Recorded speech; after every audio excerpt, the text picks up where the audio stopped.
Hi, hi, hi. Okay, so in the last video, you were mentioning something about Castlevania, how you can unlock a second castle. Yeah. So, like I said, when you get the holy glasses, you fight Richter. And instead of fighting Richter, you see this little spiritual orb floating around him. Normally, when you don't have the holy glasses, you just beat the ever-living shit out of him, right? Uh-huh.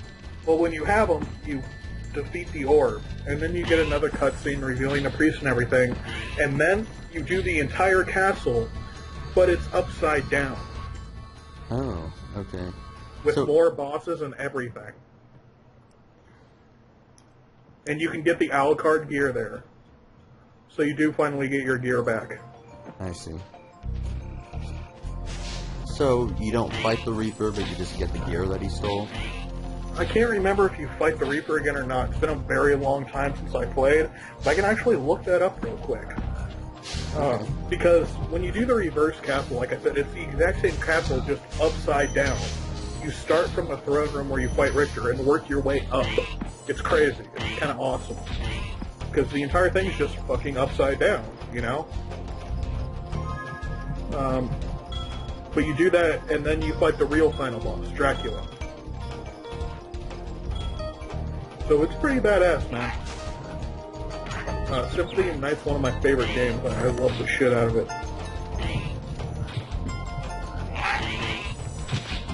So, I guess I need 1,200 gems in order to advance.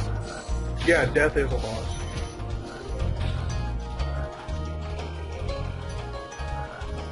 So 1,200 seems kind of like a lot. How about you quit being a pussy? But yeah, you do get to kill death.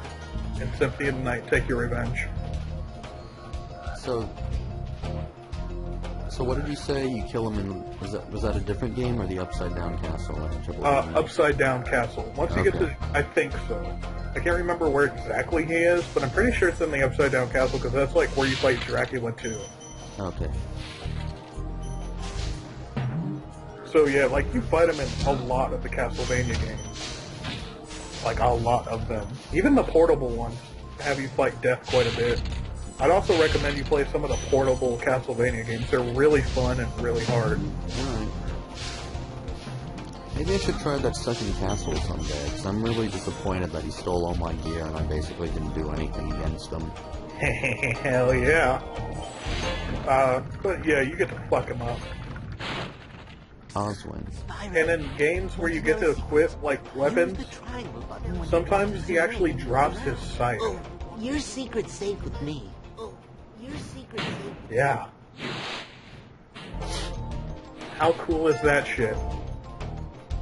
You get to use Death's sight.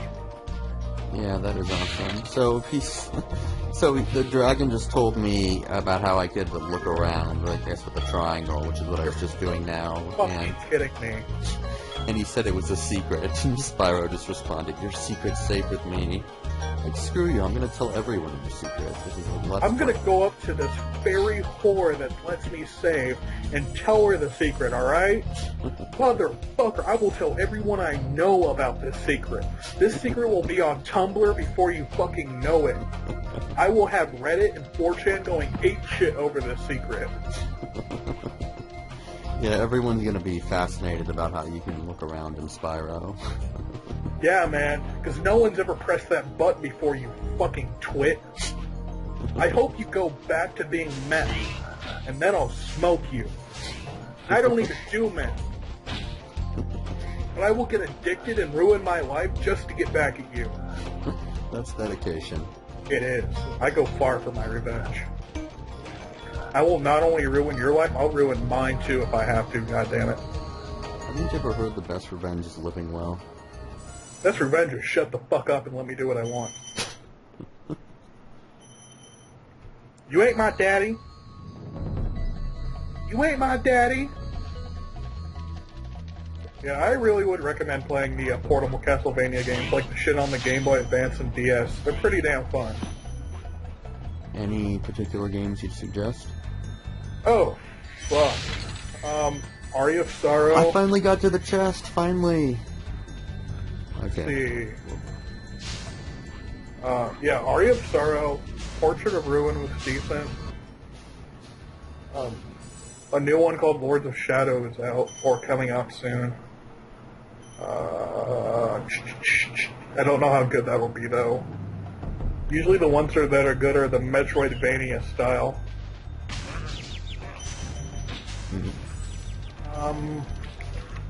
Metroidvania? I don't even know what that is. It's like, you know how Metroid had like this kind of like really big and expansive area which you could just explore? Oh, yeah. Yeah. Castlevania was originally pretty linear, with somewhat branching paths. And then Symphony of Night had this big open map in which you could explore. So it was dubbed Metroidvania. Oh, I see. Sure. So it's not exactly like open world, but it's kind of somewhere in between open Yeah. world and Castlevania. Kind of. Let's see, for DS right now, there's Order of Ecclesia, which is not bad. It's kind of fun. I enjoy it. Dawn of Sorrow is the sequel to Aria of Ruin. It's just as good as Aria of Ruin. And Portrait of Ruin is also pretty good. For the Game Boy Advance, there's Aria of Sorrow, like I said. It's really good. Harmony of Dissonance is... I can't even remember this one. Hold on. I know I played it, I just can't remember shit about it. I don't remember it, in all honesty. Like, I don't think it was that good. It might be. I might be completely wrong. It has multiple different endings. To be honest, my attention span isn't that long, so if it isn't that good, don't even bother telling me about it, because I'm probably going to be Circle of the able to Moon remember the was few pretty good good. ones. Yeah, Circle of the Moon is another good one. It's a little different. It has the Metroidvania style, except you can only equip armor. Like, you don't get to equip weapons or anything. So it's a little bit different from Symphony of the Night.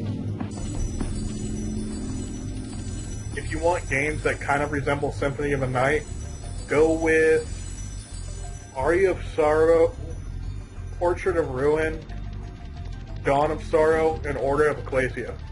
Okay. Because, like, you get to equip shit, and, like, sometimes you grind on enemies to get good items like you do in Symphony of the Night. Like, when you're killing those fucking lions for hours trying to get the chrysogram. I'm probably not going to remember all these names, but it's going to be recorded here on the Let's Play, so I can always, If you forget, I do can it just back. ounce your ass until you fucking play. Play these goddamn games, Sai. I will fucking hurt you. Do you think I like hurting you? You're right, I do. Oh, that's mean. Well, that just means I won't stop till you do what I say. I have no guilt. You know, people listening to this are just gonna think I'm a complete bastard. Maybe. And it's sad, because this is just me trying to be a YouTube personality, man. I'm a nice guy, bro. Well, I got the hippie mentality, peace and love. Of course, that could just be all the acid talking. One piece of advice I have to you, if you ever do experiment with drugs, if you're not ready for it, and you don't want to trip balls, stay the fuck away from acid. I'll keep that in mind. Stay away from acid. Yeah. Because it was fun, you know, for me. But that does not mean I did not trip balls and get the shit scared out of me a few times. Trip balls, is that what they're calling it now? Tripping balls. It means you're hallucinating. You're in a fucking trip. You know what a trip is, right? Yeah. You know, the peak of the drug experience when you're in, you know, your highest and you're just seeing shit, things are happening you can't explain, you are tripping. Okay. Trip balls is when you are tripping hard. So yeah, man, crazy shit can happen. I've tripped balls many a time. Are they shivering? I didn't notice that until now. They're really fucking scared of you, bro. Because I thought Oh they my were... god, look at that dwarf dragon, he's gonna kill us all! Ah! Miss Piggy, come back! They're like Kermit the Frog if he went into war and was just scarred by what he's seen. So he started eating relentlessly, and then Miss Piggy left him for another Muppet. Maybe the one with the really long nose?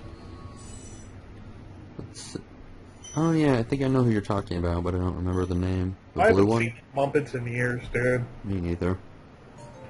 You know, I threw away my childhood, and I've never looked back. When did you throw away your childhood, you think? Throw away my childhood? You mean like... It's kind of hard to say, because I thought when I was an adult I wouldn't watch as many cartoons, and I guess I still don't, but I still kind of watch a lot of like anime and some of the shows I did when I was younger, so... Like, what shows do you still watch? Let's see. Well, I guess...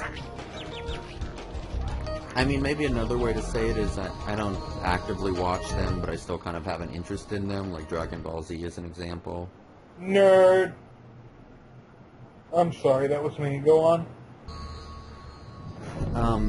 I guess in the past few years, I didn't, when I was a kid, I watched most of the Yu-Gi-Oh! Series, but I didn't complete it, so I watched the rest of it that I didn't see back when I was a Oh, kid. dear God, you poor bastard. I bet that was awful. It wasn't This so... Yu-Gi-Oh! Series is so much cooler when you're a kid, and you don't realize how fucking retarded a world being ruled by card games is. Yeah, I know what you mean. And when you're a kid and you're actually playing Yu-Gi-Oh! It's fucking the bomb, man.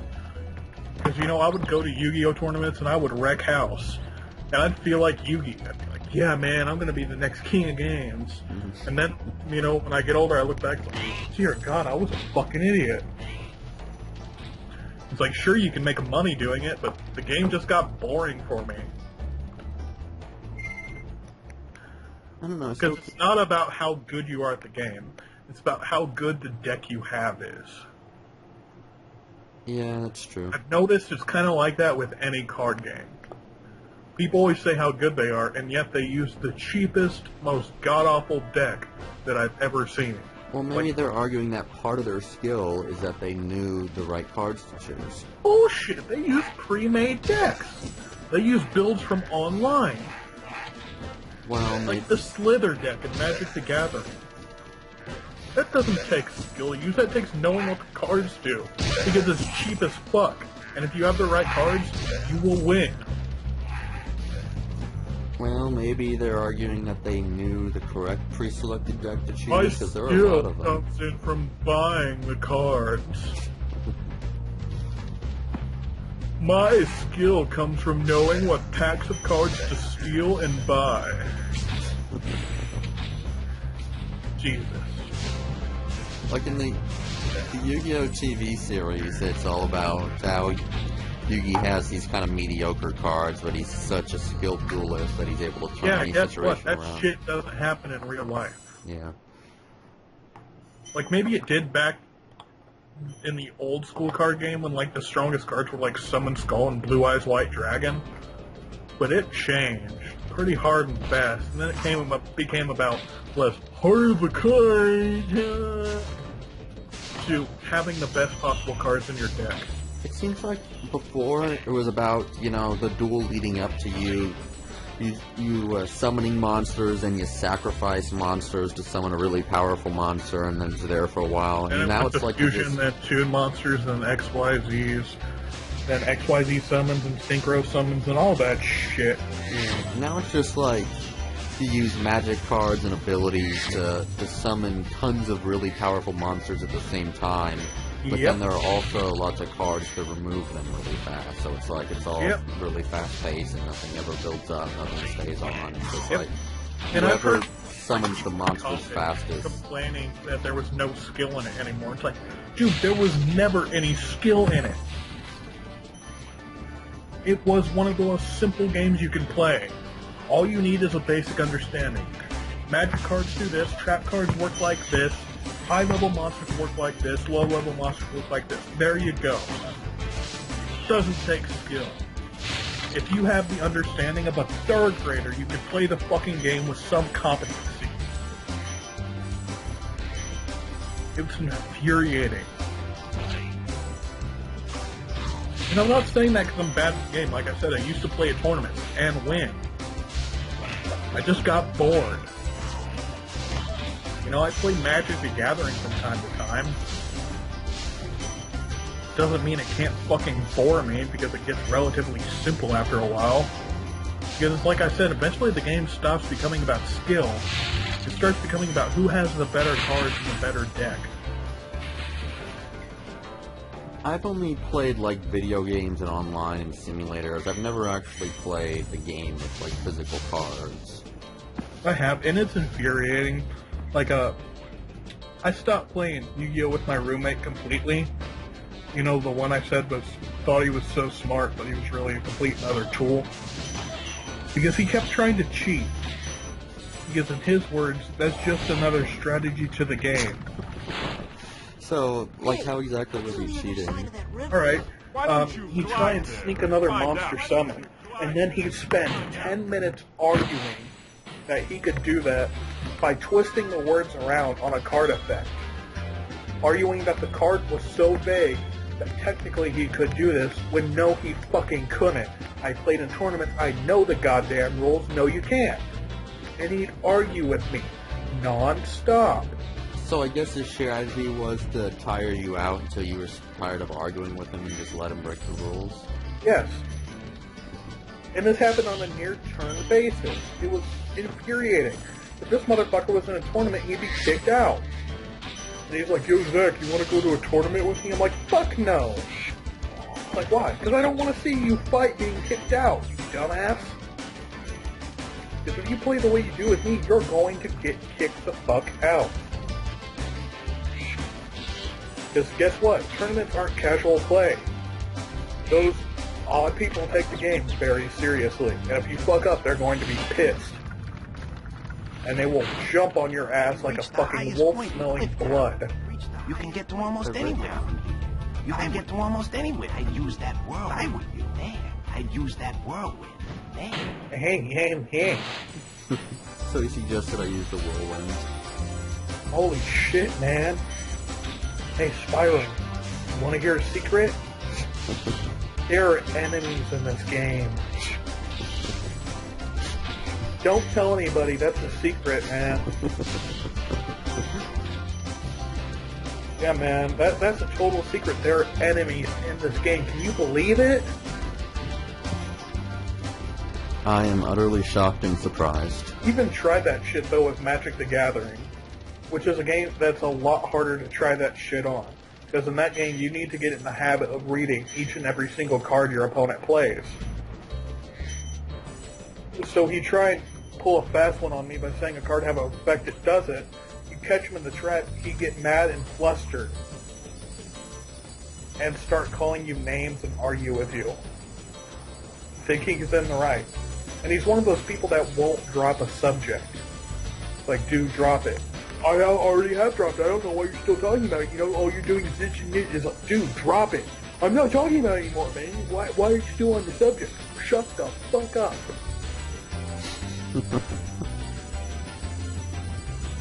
So, yeah. That was infuriating.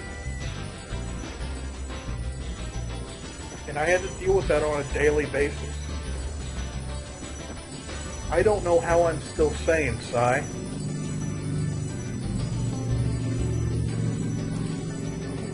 Hey, so the dropping in midair technique did come in handy. I used it to get those gems just now. I mean, how would you deal with something like that, though? It depends on the subject. I guess either I'd keep talking with them and arguing, or at some point I just get tired and walk away. You know what happened when I tried to just walk away and ignore him? He followed you? Yeah. And would not stop talking. And he took my walking away as a win for him, because he treated every conversation we had like a debate. It's like, I don't feel like eating there. And he just go, no, I feel like eating there because they have the best food in town. According to you, that's an opinion. I don't want to eat there because I don't like it. How can you not like it? They have the best food there. That is a fact. It's like, you fucking serious? I'm paying fuck you, we're not eating there. You aren't my date, bitch. You aren't gonna put out, you aren't gonna give me head by the end of the night. I don't give a fuck what you want. He's like, oh, well, if that's the case, I'm not gonna drive you. You pull that card. It's like, okay, you're not my only friend here. Fuck you. That really pissed him off, because when he doesn't get his way, he gets mad. I rescued Halvor. Isn't that funny, though? The kind of people, when they don't get their way, they act like a third grader. Because when I came back, he was in the room, and he gave me the silent treatment for 2 days. And it was the best 2 days of my life. So what happened after the 2 days? He just started talking shit again, and I ignored him more. And then when we went to get high, he started acting like he was the boss again, and his word was the holiest word from God. And I kept ignoring him, proving him wrong at every point, because he kept trying to talk science, something he knows nothing about. He kept trying to disprove evolution to me, with basically the only thing he was saying was God did it. Like, okay, prove it. The Bible, man, it's the Word of God, it's the absolute truth. And he's saying this while stoned as fuck. He doesn't know what the hell he's saying. It's like, you don't know a goddamn thing you're saying, do you? He's like, how dare you insult me? I'm a righteous Christian. I know everything about this man. Like, oh, whatever. Just shut the fuck up. Hey, I got over 1,200. Oh, actually over 1,300. It's like, dude, just shut the fuck up and hand me the blunt. It's my weed anyway. Shut the fuck up. Give me that blunt. You don't get any more.